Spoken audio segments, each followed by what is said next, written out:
any concern level about just the way this loss went and the ability to bounce back just from the way it lost, the fact that you guys missed those free throws? No. I mean, no concern. We just got to be ready. We got to play hard like we did today. I think we played really hard. Big energy today. But like I said, some details, cost us the game. And we just got to be ready again. And obviously it's going to be hard on the road. But we've done it before. We can do it again.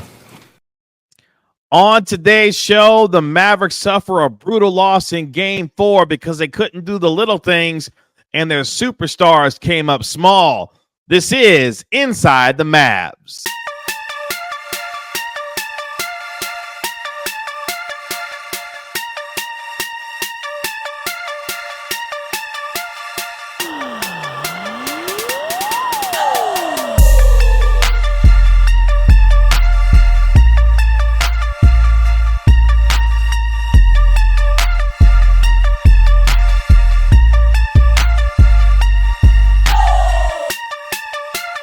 Welcome to Inside the Mavs, presented by Aura. I'm your host, Kevin Gray, Mavericks pre- and post-game host on the Dallas Mavericks Radio Network. Appreciate you joining me here for the latest episode of Inside the Mavs. Make sure you download and subscribe to the podcast wherever you get your podcast for free.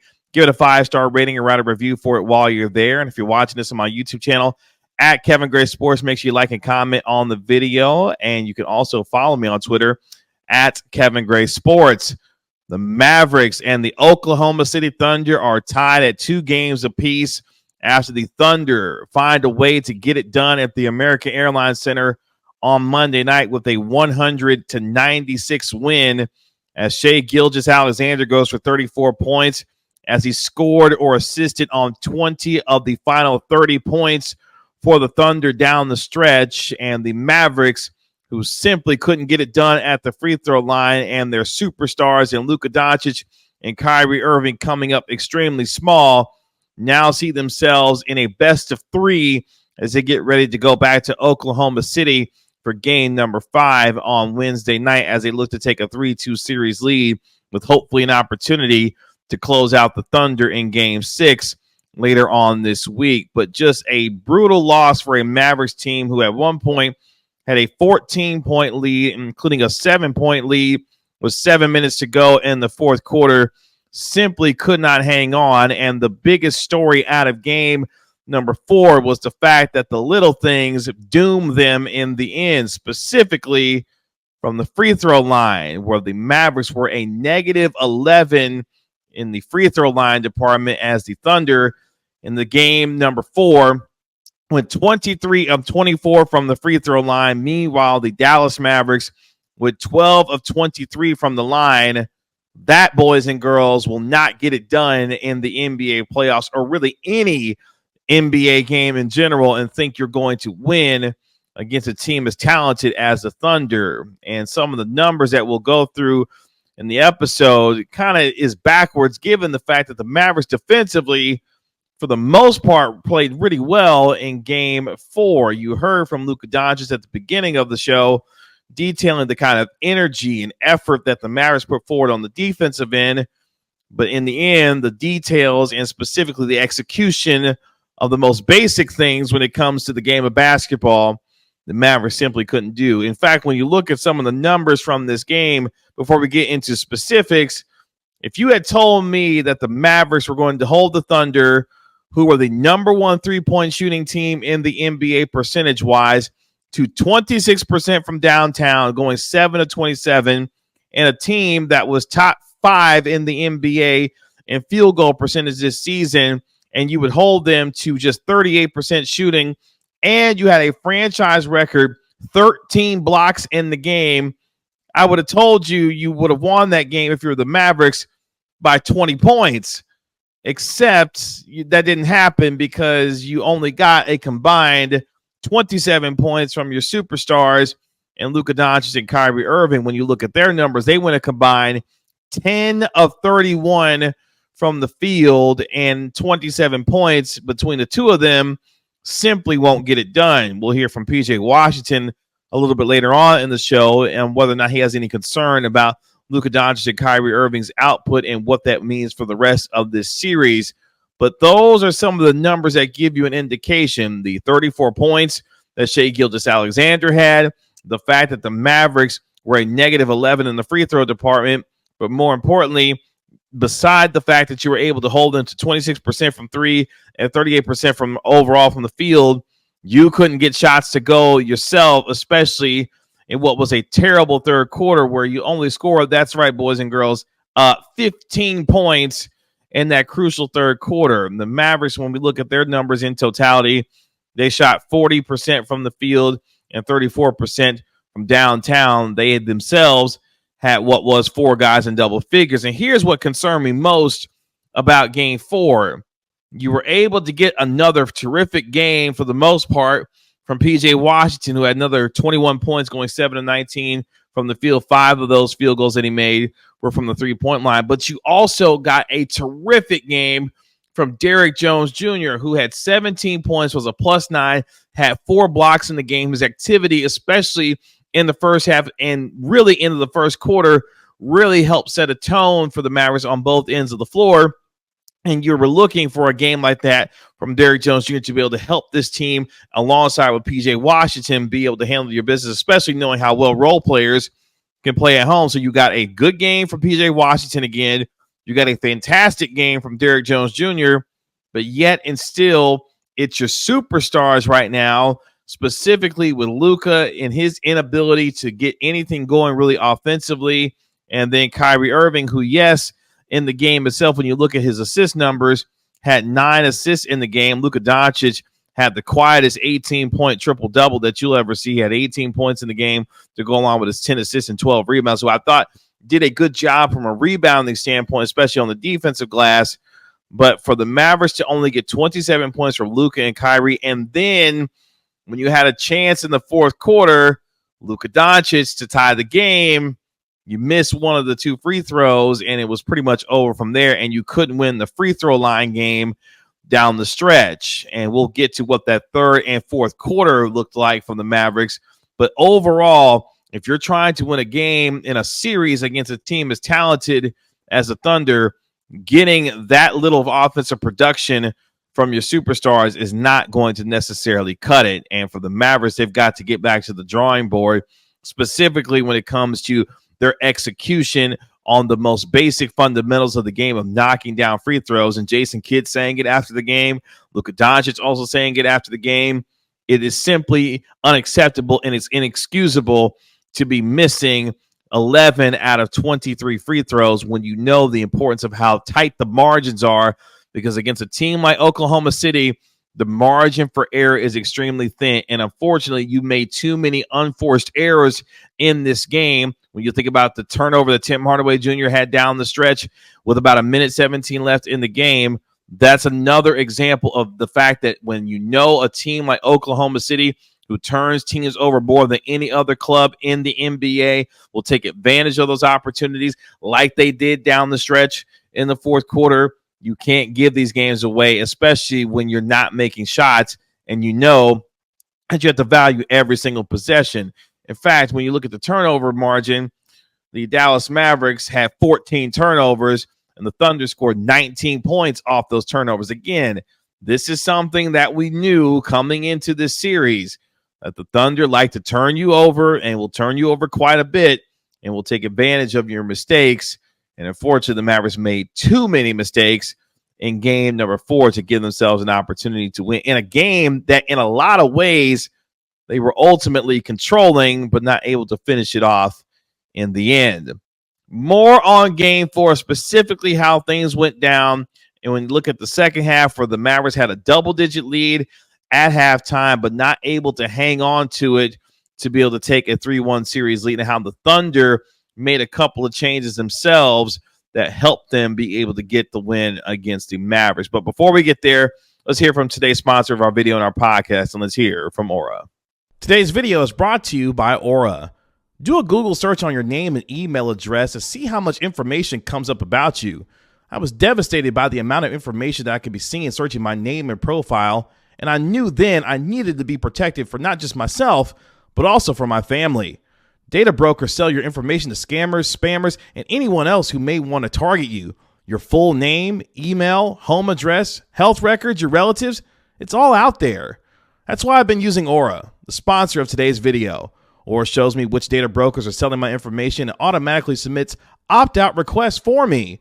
Cleaning up my information not only helps reduce the amount of spam I get, but it protects me from hackers who could use this information to help them access my social media accounts, bank accounts, and other sensitive information. Aura also does so much more to protect me and my family from online threats that I can't see. It's really easy to set up, so I don't have to download several different apps to get things like antivirus, VPN, password management, parental controls, identity theft insurance, and more. I get everything at one affordable price. You may already have one of these tools already, but not having Aura is like locking the front door and leaving the back door wide open. Aura is always on, doing the hard work to protect me and my family so I can focus on other tasks with peace of mind. I value my privacy and I value yours. You can go to aura.com/Kevin Gray to start your 2-week free trial. Please see the link in the description. Back here on Inside the Mavs, thank you for hanging out with us through our commercial break there, and thank you to today's sponsor of our video and our podcast, in Aura, as the Mavericks give away a double-digit lead in Game 4 and fall to the Oklahoma City Thunder 100-96, as their best-of-7 series is now tied at 2 games apiece, with Game 5 coming on Wednesday back in OKC, and detailing how the Mavericks gave this game away despite the fact that they got some really nice performances from guys that you were hoping for, especially in a home game, to be able to help and support their superstars in Luka Dončić and Kyrie Irving. And specifically, when we look at the first half to start off with, the Mavericks were able to use what was a 14-2 run to eventually take a 10-point lead. And Derrick Jones Jr. really made his presence felt in that first quarter. Had a nice block on Josh Giddey, a second chance bucket off of his own miss, made a right corner three, and really was putting himself in position to do a lot of the things that we've been accustomed to seeing throughout the course of this season. And Dante Exum even making his presence felt as well, where the Mavericks were able to have a 10-point lead at the end of one, defensively doing the job, holding the Thunder to just 0-6 from the three-point line and 36% overall from the field. So again, when you're getting contributions from your role players, you're defending at a high level and being able to contain SGA the way that the Mavericks were able to do in that first period, you felt good about their chances to be able to win a game like this. And really, they established a tone, I thought, in that first quarter that gave me indication that this is a team that understood the level of urgency needed to try and come out and take what was a 3-1, hopefully take a 3-1 series lead. When I talked with PJ Washington before Game 4, one of the things that I asked him, I said, what was the mentality of the Mavericks coming into Game 4 on Monday night? And he said, look, we're treating Game 4 like a must-win situation.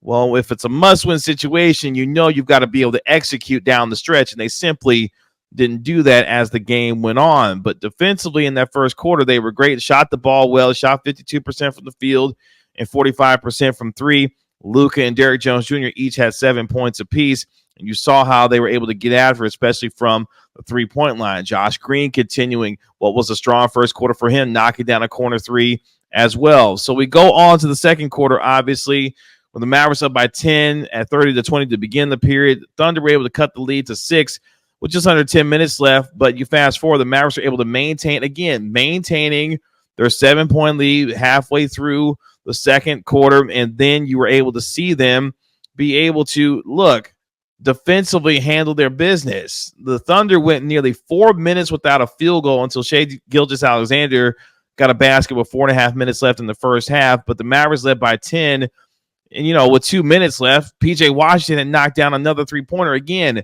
the Mavericks shooting 40% in the period from three, 43.5% overall from the field, defensively holding the Thunder to just 1 of 5 from three and 33% overall, and P.J. Washington having 8 points. Tim Hardaway Jr.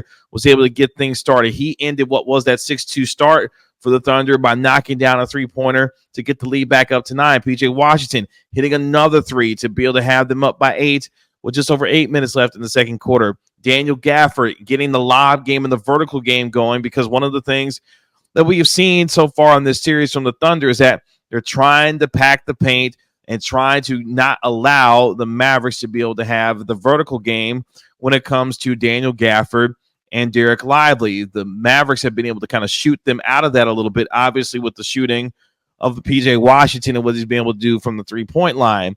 But one of the things that we've also seen in this series is how difficult the Thunder are trying to make things on Luka Dončić and Kyrie Irving, showing them different looks, doubling them, trapping them, trying to get the ball out of their hands to force other guys to beat them, even with the abilities of Kyrie and Luka to make plays for others. If they're making them passers, they're making other guys try to beat them. And in the case that we saw throughout the course of Game 4, ultimately the superstars of the Mavericks and Luka and Kyrie weren't able to beat them. I mean, you give Kyrie Irving credit. In that second quarter, he was able to hit a nice mid-range fadeaway with about 4 minutes left. They had the Mavericks up by 11. We're talking about double-digit leads that they had. And again, you look toward the end of the first half. PJ Washington with 2 minutes left, again, knocking down another three-pointer. This time it was at the top of the key with the shot clock running down. They had the Mavericks up by 10 with 2 minutes left in the first half. And then when I thought was one of the real moments of this game, particularly in the first half, Luka Dončić drills a step-back three-pointer on the left wing to put the Mavericks up by 11 at 54-43 with 7 seconds left in the first half. Then Oklahoma City gets it, drives it down toward the basket. Lou Dort gets blocked not once, but twice with the combination of Luka Dončić, Derek Lively, and Derrick Jones Jr. And again, I thought punctuated what was a terrific first half defensively for the Mavericks, again, showing the sense of urgency that you wanted to see for them going into Game 4 to really give you indication that they were ready to try and take a 3-1 series lead. And I thought the way that sequence went down was one of my favorites of the game, because not only Luka knocking down a three-pointer, but then getting back in transition on the defensive end to be able to make things happen and maintain what was a double-digit lead going into the second half. And again, guys like Dante Exum making his presence felt. He went 2 of 2 in the first quarter, including a three-pointer. Kyrie Irving getting the lob game going with Daniel Gafford. Had a pass to PJ Washington for a dunk in transition. So the Mavericks doing the things that we've seen them do throughout the course of the year. Get the vertical game going, push it out in transition, finish, get some easy buckets to be able to make things a little bit easier on them. And as I mentioned, with Luka Dončić, Lively, Derrick Jones, you're blocking Lou Dort at the end of the first half, I thought was a perfect punctuation to what was a terrific defensive first half for the Mavericks. But things took a turn in the third quarter. We mentioned a little bit earlier, the Mavericks only scored 15 points in that third quarter as they were up by 11 to begin the second half. They maintained what was a 10-point lead 4 minutes into that period and led by 8 with 7 minutes left to go. But both teams really started cold. The Mavericks started just 1 of 4 from 3 and 2 of 10 overall. Thunder were just 1 of 5 themselves and 2 of 10 overall from the field. The Mavericks would eventually get their lead up to 11 at 67-56 with 4.5 minutes left after a PJ Washington three-pointer. He had 9 of the Mavericks' first 13 points of the period. Again, another strong game for Washington, continuing to be that third scorer for the Mavericks, really kind of their second scorer, given the way that things have been going along so far for Luka Dončić and Kyrie Irving. But the Thunder would end that third quarter on a 9-2 run, outscoring them 22-15. PJ Washington and SGA got 9 points, from PJ Washington, and the Thunder got 12 points from Shai Gilgeous-Alexander. But when you look at the numbers overall, the Thunder shot just 2 of 8 from 3 and 33% overall from the field in that third quarter. The Mavericks shot 2 of 9 from 3 and 25% overall from the field.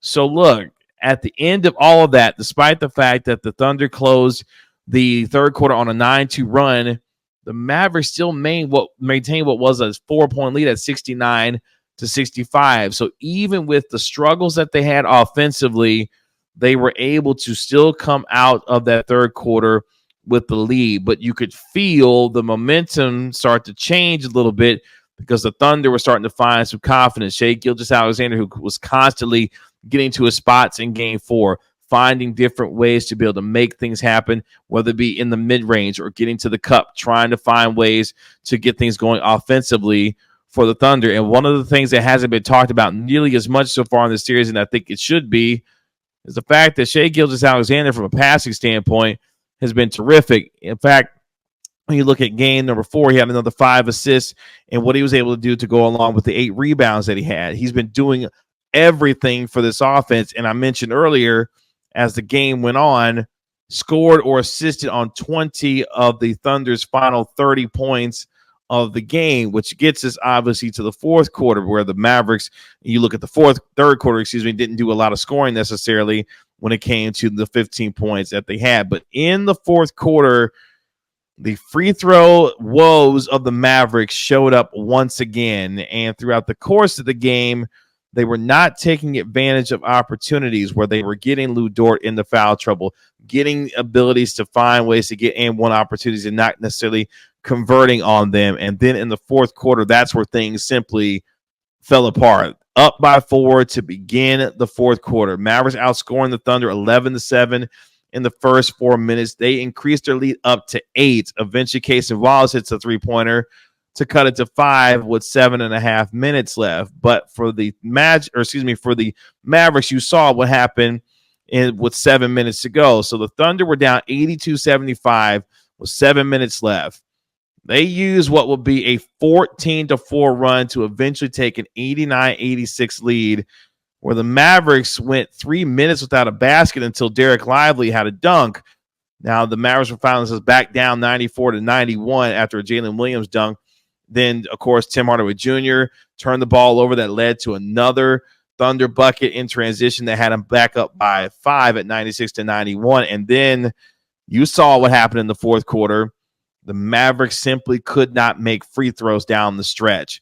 Whether it was Derek Lively making only 1 of 2 free throws, that cut the deficit to 4 at 96-92. Derrick Jones Jr. was able to get an alley-oop dunk from Luka Dončić to cut the lead to 2 with 33 seconds left. And now we start to play the foul game. Luka Dončić would eventually have an opportunity to tie the game at 96, but he missed, of course, 1 of 2 free throws. And that was pretty much all she wrote from there. Chet Holmgren made a pair of free throws. PJ Washington missed a free throw. He made the one that he wasn't necessarily supposed to. And then, of course, SGA made a couple of free throws to seal it from there.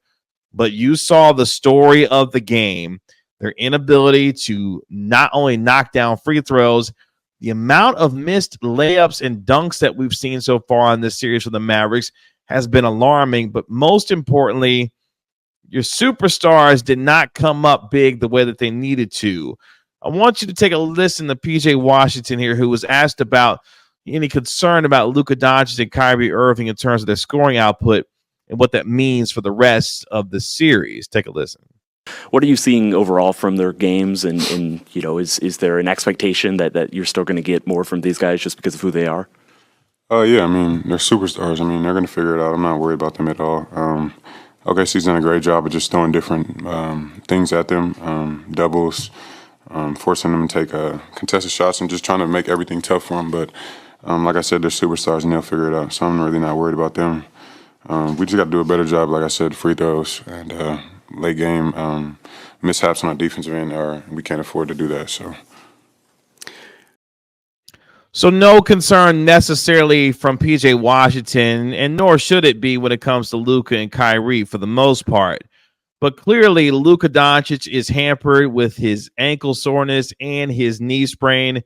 Kyrie Irving, who has been great in terms of closing in the second half, is going to have to find a way to get going better offensively in the first halves of games, because for them to combine for 27 points, I don't care what kind of games you get from PJ Washington or Derrick Jones Jr. or Dante Exum or Josh Green, the pressure that Luka Dončić and Kyrie Irving put on opposing teams for what they do offensively needs to be felt throughout the course of 4 quarters, and that did not happen in Game 4. That, to me, will have to be the biggest change, obviously, going into Game 5, aside from the ability to find a way to make free throws, because the margin for error is too small to try and beat a team as good as Oklahoma City and think if you're going to give away points at the free throw line, you're going to find a way to win ball games. And when you look at a 4-point loss not only the points off of the turnovers that the Thunder had with the 19, giving the ball away 14 times, but also giving away points at the free throw line. It's a recipe for disaster. And as smooth of a game as Shai Gilgeous-Alexander has, allowing him to get to his spots. And then we also saw the Chet Holmgren game where he had 18 points going 6 of 9 from the field. He finally had kind of that breakout game that we've been, if you're a Thunder fan, you've been wanting to see. And if you're a Maverick fan, you have been concerned about seeing. It was a perfect storm of circumstances and a lack of execution that saw the Mavericks lose game 4. So now they have to get back to the drawing board going into game 5 to find a way to pick themselves back up the way that they did when they were able to overcome what was a 31-point deficit to the Los Angeles Clippers, who eventually take a lead with a couple of minutes left in game 4, but ultimately lose that game. But they were able to bounce back and win on the road in game 5 before ultimately closing out the Clippers in 6 games back at the American Airlines Center. Can they do something similar against Oklahoma City, who is going to be back in front of their home fans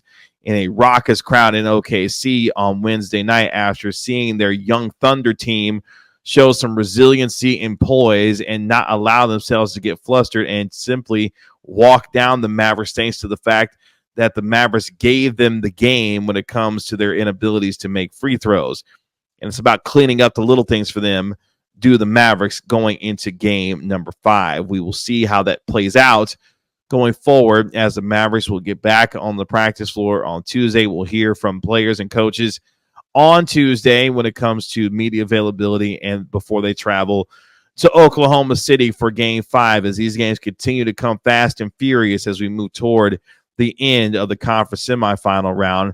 Can the Mavericks now, who are in a best of 3 with the Oklahoma City Thunder, find a way to pick themselves up off the mat? They need to, and it needs to start with their superstars and Luka Dončić. There's no excuse at this point in this postseason, yes, even with the injuries and things that they're going through and dealing with, to only have 27 points in a game where you got contributions from everyone else. The Mavericks fall 100-96 to the Thunder in game 4, game 5 on Wednesday, with the series tied at 2 games apiece. Appreciate you joining me here for this latest episode of Inside the Mavs. Make sure you download and subscribe to the podcast wherever you get your podcast for free. Give it a 5-star rating, write a review for it while you're there. If you're watching this on my YouTube channel at Kevin Gray Sports, like and comment on the video and as well. And you can follow me on Twitter at Kevin Gray Sports. Again, we'll have daily episodes here of Inside the Mavs, game recaps, win or lose after every game of this postseason, and preview shows for each and every game throughout the rest of the postseason as well. Again, my name is Kevin Gray, Dallas Mavericks pre- and post-game host on the Dallas Maverick Radio Network. This has been Inside the Mavs.